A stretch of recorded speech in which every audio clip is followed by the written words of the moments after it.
Now, millions of people are turning to TikTok to understand what's happening in Ukraine.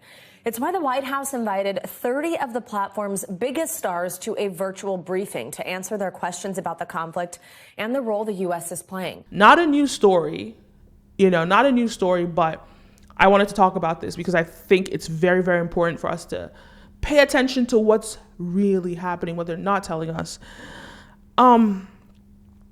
Very interesting TikTokers. And I know SNL did this skit and it was really funny. The skit was really funny. But that's not the kind of TikTokers that were coming on. These TikTokers that came on were people that make commentary videos about related subjects. So they were very well equipped to educate their audience about what the White House had to say. But here's what I think is a little bit problematic. And it's the fact that we can see the White House trying to spew their own propaganda and penetrate through TikTok.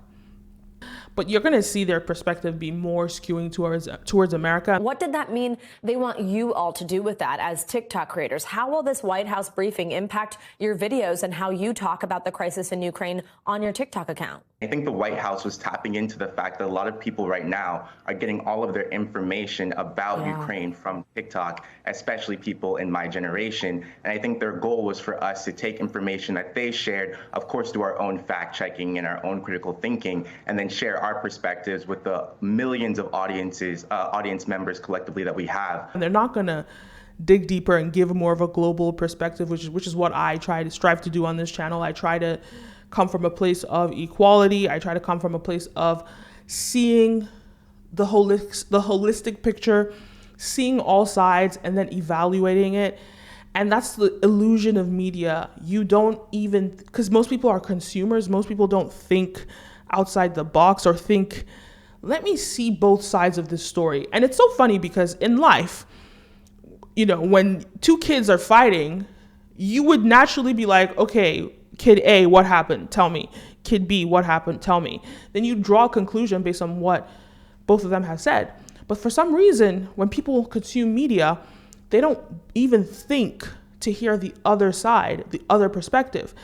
And that's why most people are just sort of in this trance of just consuming what the mainstream tells them and not really thinking outside the box and not even thinking to think outside the box. And the irony is that back in the day, like television days when we used to watch TVs,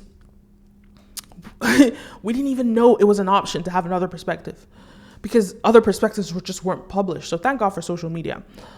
But either way, I think it's to push the White House's agenda. I think it's a very smart move. But I think that we all have to be careful where we get our sources from. I say this time and time again.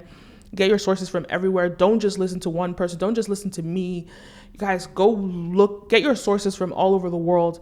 Yes, go listen to these TikTokers, but don't only listen to one type of, perspective. And if you're in an echo chamber and all the people that you listen to are saying the same thing, there's a problem. So that's the first way to realize how to get out of that trance.